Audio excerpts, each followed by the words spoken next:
gente vai trocar de religião agora. A gente vai falar do islamismo, o Islã. Não é tão prevalente na cultura ocidental. Aqui no Brasil e na América Latina a gente tem uma quantidade pequena de pessoas do islamismo, comparação ao resto do mundo, óbvio, mas constitui uma das 3 grandes religiões monoteístas, junto com o judaísmo e o cristianismo, então é importante ser falada. Além disso, ao redor do mundo, em 2017, contava com 1,6 bilhão de praticantes. Gente pra caramba. E é a religião que mais cresce atualmente. Além disso, pessoas dessa fé são frequentemente colocadas como contrárias ou inimigas do povo judeu, e a gente vai já ver o porquê e por que isso não é verdade, tá? Então a gente vai apresentar semelhanças e diferenças do judaísmo com o islamismo. Tá, então bora lá. Primeiro ponto. O islamismo crê em Alá como único Deus e em Maomé como profeta. Essa frase aqui é importante, tá? Porque essa é a fé do muçulmano. O muçulmano é o praticante da religião islâmica, tá?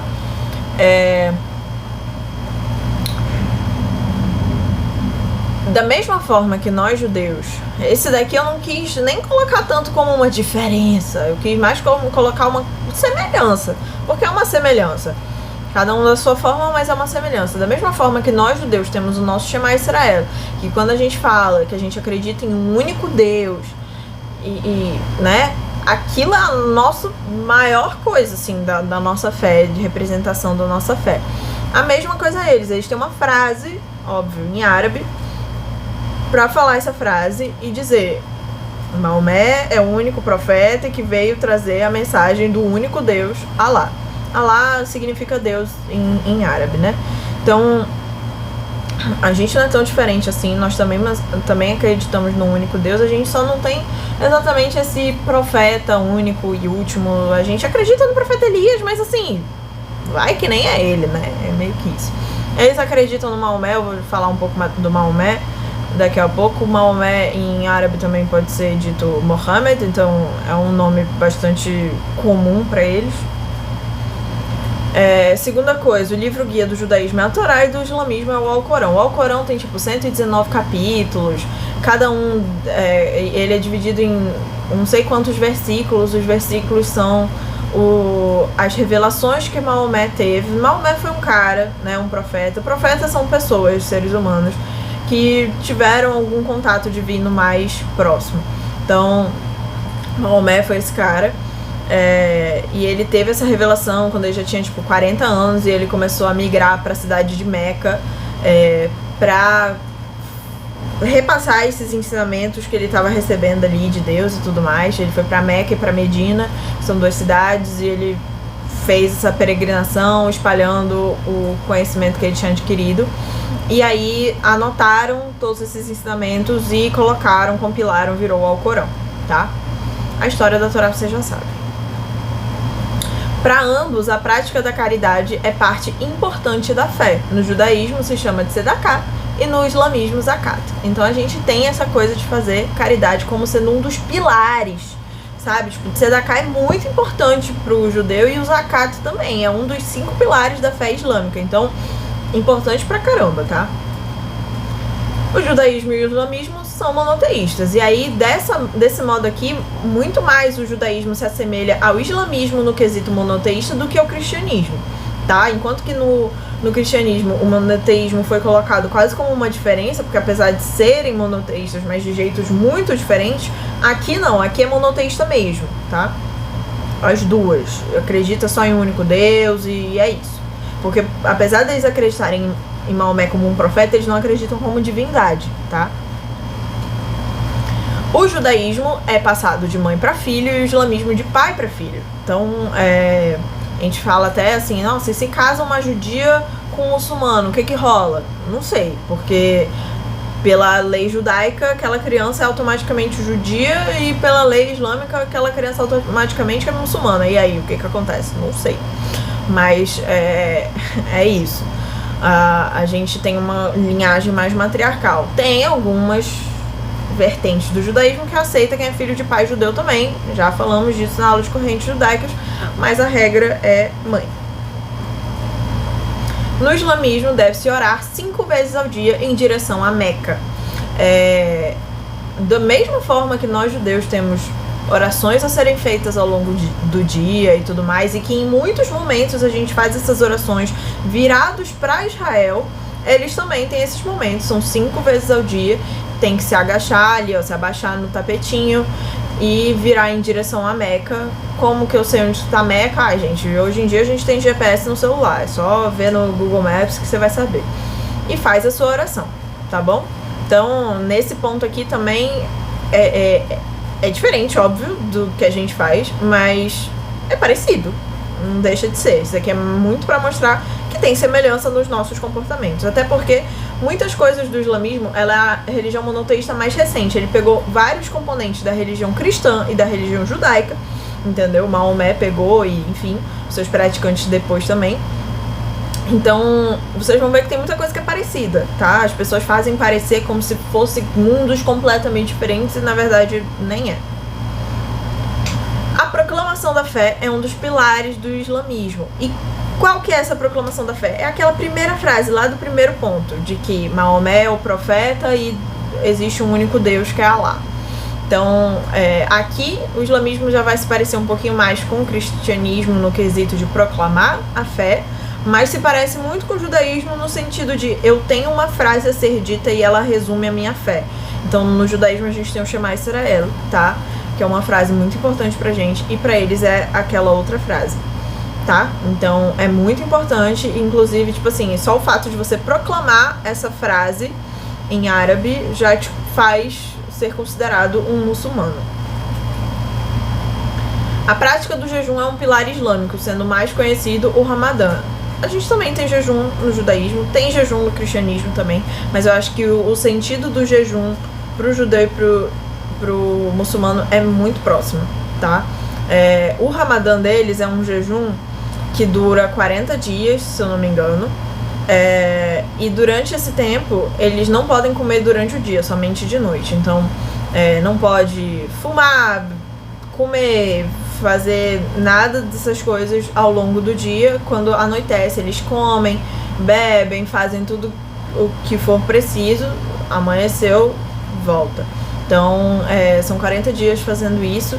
E normalmente eles vão pra Meca, quem pode, né? Enfim, tem uma série de coisas que são feitas nesse período aí do Ramadã.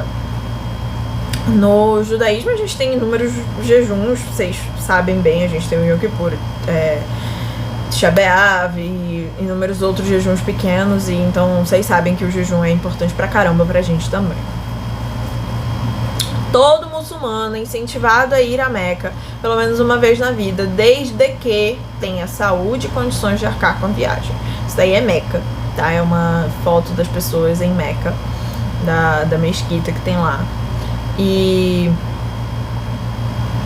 é isso, não tem muito o que falar, tipo, eles são incentivados a ir pelo menos uma vez na vida, mas é aquilo, se tiver saúde e condições de arcar com a viagem, porque não é uma viagem barata para a maioria das pessoas, então é incentivado, tem gente que ajuda os outros que nunca foram, né, dando ajuda de custo mesmo, financeiro e tudo mais, então não tem muito o que falar desse ponto, só um ponto a ser falado.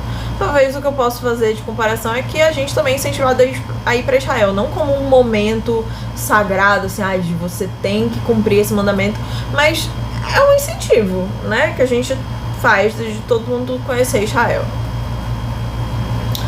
Ponto importante, o islamismo tem a paz como parte importante de sua fé. Por que eu quis botar isso aqui? Porque a gente sempre tem na nossa memória a ideia do muçulmano, o homem-bomba, o terrorista, não sei o que, sendo que essas pessoas terroristas estão em desacordo com a fé islâmica.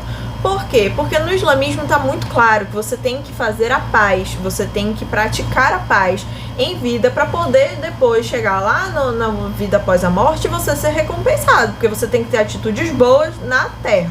Isso não parece muito com o que a gente fala no judaísmo?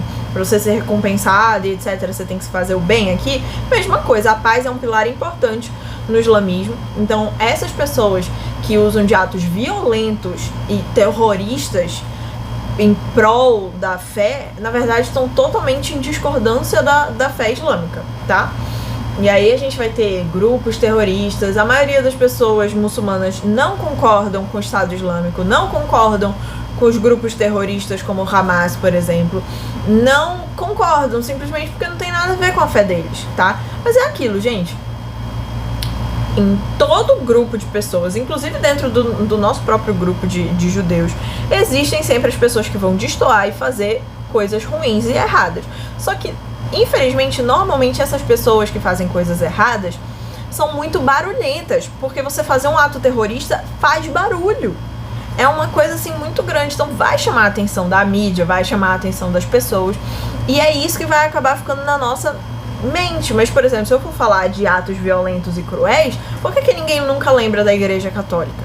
Que cometeu atrocidades na Idade Média, que comete até hoje muitas coisas erradas, sabe? Então, assim, a gente tem muitas histórias de padre pedófilo, padre fazendo não sei o que lá, assediando fiéis e etc. Então, tipo assim, se eu for falar de gente errada que tem no mundo todo, eu vou achar gente de todas as religiões possíveis. E não é porque aquela pessoa era cristã, judia ou islâmica que isso faz parte da fé dessas religiões. Não faz.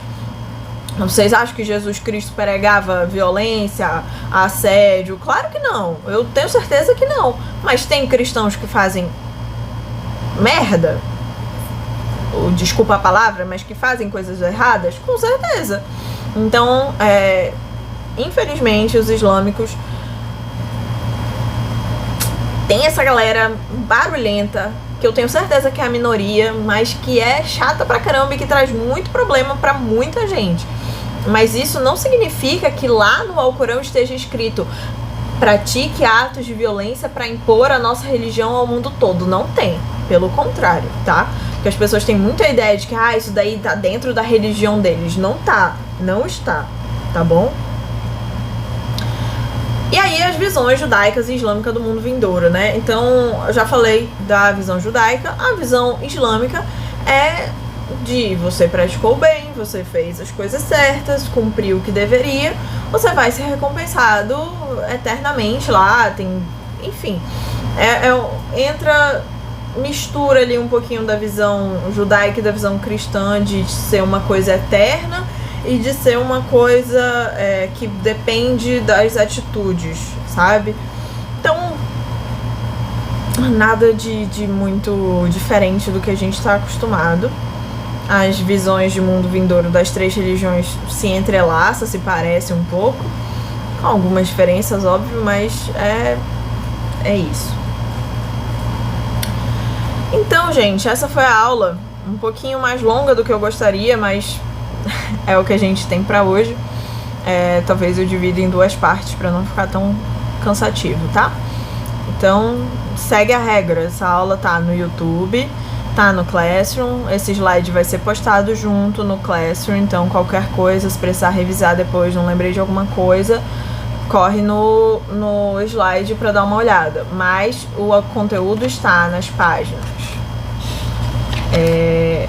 12 a 16 da apostila 1 do curso de Introdução ao Judaísmo da CIP, tá? Então leiam essas páginas. Vocês estão vendo que cada capítulo é tipo 4 paginazinhas. Se vocês forem ler toda semana 4 paginazinhas, dá, né, gente? 4 páginas, por favor. E a letra é enorme. Então, assim, leiam o que vocês não entenderem, dá uma olhada no vídeo, entendeu? Dá uma olhada no slide pra relembrar alguma coisa. Ainda não entendeu? Pergunta, bota no comentário do vídeo no YouTube, bota no comentário do post no Classroom, bota no grupo do WhatsApp, me manda no privado se tiver com vergonha de mandar no grupo, enfim. Mas não fica com a dúvida, tire essa dúvida, por favor, tá bom? Então é isso. Obrigada por terem ouvido até o final. Beijinhos.